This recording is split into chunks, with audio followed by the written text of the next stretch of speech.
एक नॉब है जिसको आपको ओपन करके इसके अंदर पानी डालना होता है।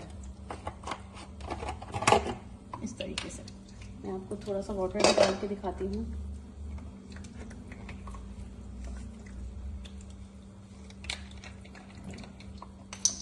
ये आप देख सकते हैं, इसके अंदर इजीली आप वाटर डाल सकते हैं और इसके अंदर अच्छे खासी क्वांटिटी में 1.6 लीटर तक पानी आ जाता है।